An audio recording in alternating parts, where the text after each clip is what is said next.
রকেটের মতন rocket rocket. গভীর সমুদ্র, যেখানে চারদিকে শুধু পানি পানি আর পানি। দিগন্ত যেন আকাশের সাথে মিশে গেছে। এই অনিশ্চিত বিস্তৃতির মাঝেই এগিয়ে চলছে একটি ফিশিং বোট। দিনরাত এক করে নিজেদের জীবন বাজি রেখে এই মানুষগুলো পাড়ি জমায় গভীর সমুদ্রের বুকে, শুধু কিছু মাছের আশায়, শুধু পরিবারের মুখে হাসি ফোটানোর জন্য। এই যাত্রা কখনোই সহজ নয়। হঠাৎ বদলে যেতে পারে আবহাওয়া, শান্ত সমুদ্র মুহূর্তেই হয়ে উঠতে পারে ভয়ঙ্কর থেকে আরো ভয়ঙ্কর। তবু থেমে থাকে না আমাদের এই দুঃসাহসী জেলে ভাইদের পথ চলা।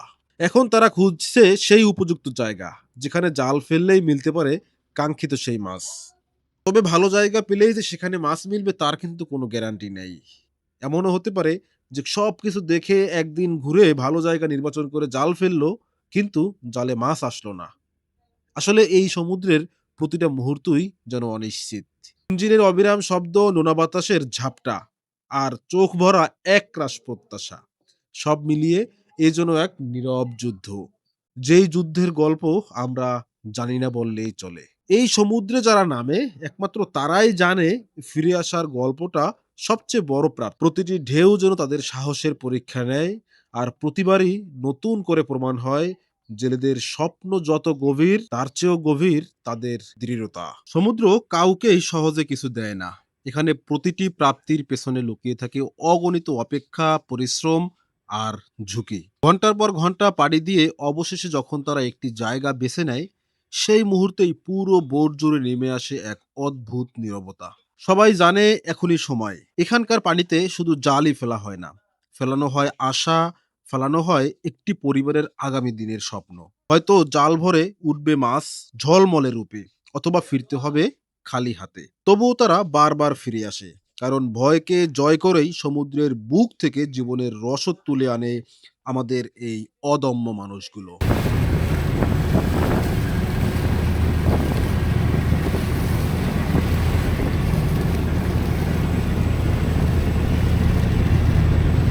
দর্শক, দেখতে পাচ্ছেন আমাদের জেলে ভাইরা জাল ফেলেছে, এবং জাল ফালানোর পরে কিন্তু বেশ লম্বা একটা সময় তাদেরকে অপেক্ষা করতে হয়েছে, প্রায় 8 ঘন্টার মতো।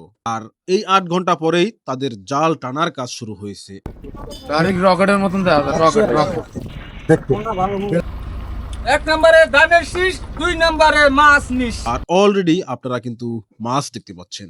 মাশাল্লাহ, জেলে ভাইয়েরা যেভাবে অক্লান্ত পরিশ্রম করে দিন রাত হাড় ভাঙা পরিশ্রম করে এখানে মাছ ধরতে আসে, উপরওয়ালাও আবার মাঝে মাঝে ঠিক সেভাবেই তাদের দুহাত ভরিয়ে দেয়। যদিও আজকে যে মাছগুলো দিতে পাচ্ছেন, এখানে আসলে খুব বেশি পরিমাণে মাছ আমাদের জেলে ভাইদের জালে আসতেছে না, তবে বেশ কিছু বড় বড় সাইজের মাছ আসতেছে। তার ভিতরে অন্যতম হচ্ছে রকেট মাছ, সামুদ্রিক কাটকা মাছ এবং ছোট ইলিশ মাছ। হ্যাঁ, এই সেই ইলিশ মাছ, যেই ইলিশ মাছের জন্যই আমাদের এই জেলে ভাইরা তাদের জীবন বাজি রাখে। অন্য যে কোনো মাছের থেকে ইলিশ মাছের দাম বেশি, তাই আমাদের জেলে ভাইদের কাছে এই ইলিশ মাছই হচ্ছে একমাত্র এক্সপেক্টেড মাছ, বা সব থেকে বেশি আকর্ষণীয় মাছ।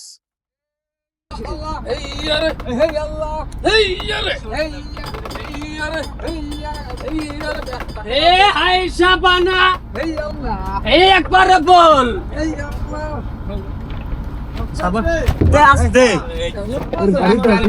যাক, এই জাল টানার কাজ শুরু হয়েছে, এবং এভাবে জাল টানার কাজ চলবে প্রায় 3 ঘন্টা। 3 ঘন্টা ধরে জাল টানবে, মাছ যা ওঠে সেগুলোকে তুলবে, তারপরে কিন্তু আবার সেই মাছগুলোকে সংরক্ষণ করেও রাখতে হবে। মূল কথা, এই সমুদ্রে আমাদের এই জেলে ভাইরা যতক্ষণ থাকবে তাদের কাজ একের পর এক থাকবেই। মানে জেলেদের মুখে একটা কথা আছে, তারা যতক্ষণ সমুদ্রে থাকে ততক্ষণ তাদের কোনো ঘুম থাকে না। মানে আমাদের এই জেলে ভাইরা যতক্ষণ সমুদ্রে থাকে ততক্ষণ কিন্তু তাদের কোনো বিশ্রাম বলতে কোনো কথা থাকে না। তাদের চোখে না থাকে ঘুম, না থাকে খাওয়ার ঠিক সময়, না থাকে অন্য কোনো এমার্জেন্সির জন্য সঠিক সময়।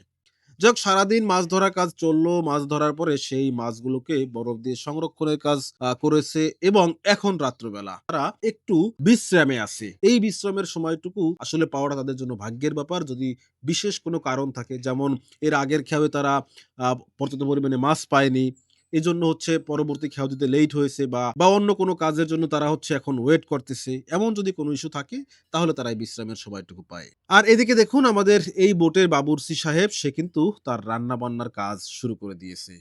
এই বাবুর্চির কাজও কিন্তু সবসময় চলমান।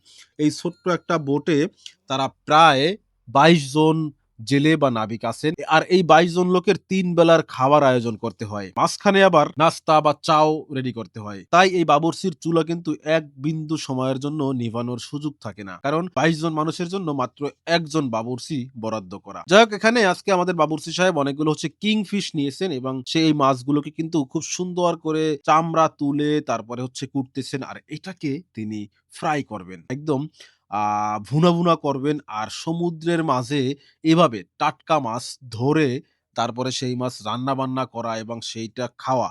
এটা যে কতটা সুন্দর একটা দৃশ্য, কতটা মজার একটা দৃশ্য, সেটা হচ্ছে যারা একমাত্র এভাবে জেলেদের সাথে আ দিন কাটাতে পেরেছেন, সময় অতিবাহিত করতে পেরেছেন, একমাত্র তারাই জানেন। যদিও জেলেদের জন্য কিন্তু এটা আলাদা কোনো আনন্দ বহন করে না। তাদের কাছে এটা হচ্ছে পরিশ্রমের জায়গা, পরিশ্রম করার জায়গা, কষ্টের জায়গা।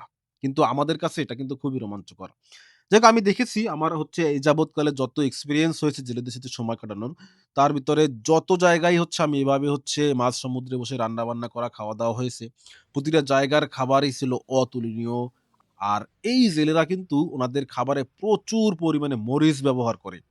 হলুদ মরিচের ব্যবহারটা অনেক বেশি হয়, যেটা হচ্ছে আপনারা কল্পনাও করতে পারবেন না। এবং সমুদ্রের মাঝে নাকি মরিচের দগ থাকে না। এটা হচ্ছে আমাদের জেলে ভাইদের কথা। যে সমুদ্রের মাঝে বসে তুমি যত পারো মরিচ খাও, মরিচের ঝাল তোমাকে কাবু করতে পারবে না। আসলেই তাই। এখানে ওনারা যেমন প্রচুর পরিমাণে মরিচ খেতে পারে, এত পরিমাণে মরিচ কিন্তু ওনারা লোকালয়ে বসে কিংবা ওনাদের বাড়িতে বসে খেতে পারে না। হয়তোবা সমুদ্রের অজানা কোনো গোপন রহস্য লুকিয়ে আছে এর ভিতরে।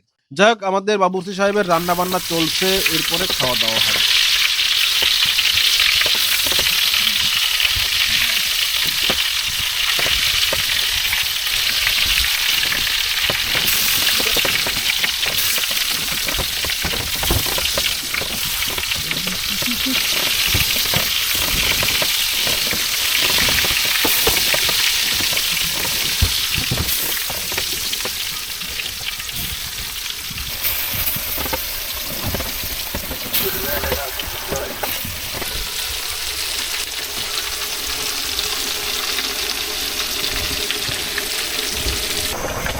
রান্না চলছে, এর মাঝে দেখুন আমাদের এই কড়াইটা কিভাবে দুলতেছে। যদিও সমুদ্র এখন খুব বেশি উত্তাল না, তাও যে ছোট, ছোট ঢেউ ওঠে সেই ঢেউগুলোর কারণে এভাবে কিন্তু ওনাদের কড়াইগুলোর উপরে আটকে রাখাটা বেশ বড় একটা চ্যালেঞ্জ হয়ে যায়। রান্না-বান্না, খাওয়া-দাওয়া শেষ হয়েছে। সূর্য মামা আস্তে, আস্তে পশ্চিম আকাশে হেলে পড়েছে। রাত যখন গভীর হয়েছে, তখন আমাদের এই জেলে ভাইদের কর্মযজ্ঞতা আবার শুরু হয়েছে। হ্যাঁ, তারা কিন্তু এখন আবার রাতের খেয়াও টানতেছে।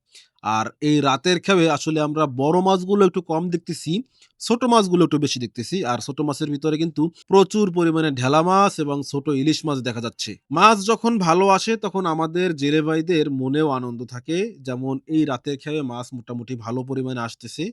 তাই তারা কিন্তু এখন আনন্দে নাচতেছে। হ্যাঁ, এই নাচা, এই আনন্দ লক্ষ কোটি টাকার চেয়েও দামি। মাত্র কয়েক হাজার টাকার মাছে তারা যেই পরিমাণ আনন্দ উল্লাস করতে পারে, আপনারা হয়তোবা কোটি টাকায় এতটা আনন্দ উল্লাস করতে পারবেন না অনেকেই। আমি সবার কথা বলছি না, অনেকের কথা বলছি। যাক, জেলে ভাইদের মনে আনন্দ আছে, তারা জাল টানতেছে। মাঝে, মাঝে খুব ভালো পরিমাণে মাছ আসতেছে, মাঝে, মাঝে আবার জাল ফাঁকা আসতেছে। এভাবে করে রাতের পরে দিন যাবে, দিনের পরে আবার রাত আসবে। জেলে ভাইরা একটানা ৬ থেকে ৭ দিন সমুদ্রে থাকবে, মাছ ধরবে। যখন তাদের রসদ ফুরিয়ে আসবে, তাদের বোটের ডিজেল ফুরিয়ে আসবে, ঠিক তখনই তারা আবার রওনা দিবে আমাদের ঘাটের দিকে কিংবা উপকূলের দিকে। এবং আমাদের এই ছোট, ছোট কাঠের বোটের নৌকোগুলো দেখুন গভীর সমুদ্রের কতটা গভীরে চলে আসছে, যেখানে আশেপাশে বাংলাদেশের বড়, বড় ফিশিং ভেসেলগুলো ফিশিং করে। একদম ফিশিং ভেসেল এবং আমাদের এই কাঠের বোটগুলো তারা পাশাপাশি থেকেই এভাবে ফিশিং করে গভীর সমুদ্রের বুক থেকে আমাদের জন্য তুলে আনে অনেক, অনেক মজার, মজার মাছ। আর আমরা সেগুলো কতই না মজা করে খাই। এভাবেই হচ্ছে এভাবেই সংগ্রাম চলতে থাকে আমাদের জেলে ভাইদের। দর্শক, আজকের ভিডিওতে আপনাদেরকে জাস্ট গভীর সমুদ্রের জেলেদের ধরা মাছের পিছনে যেই সংগ্রাম থাকে, সেই সংগ্রামের খানিকটা তুলে ধরার চেষ্টা করলাম। কেমন লেগেছে অবশ্যই কমেন্ট করে জানাবেন। এমন ভিডিও যদি আপনারা আরও দেখতে চান তাহলে আমাদেরকে কমেন্ট করবেন, আমরা আপনাদের জন্য এমন ভিডিও আরও বেশি বেশি তৈরি করার চেষ্টা করব। আজ এখানেই বিদায় নিচ্ছি, তবে এই বিদায় কিন্তু চিরবিদায় নয়, আবারও দেখা হবে অন্য কোথাও অন্য কোনো ভিডিওতে। সেই অবধি সবাই ভালো থাকবেন, চারপাশের সবাইকে ভালো রাখবেন, অ্যাডভেঞ্চার বিডি ও ফিশ ভ্যালির সাথেই থাকবেন। আল্লাহ হাফেজ।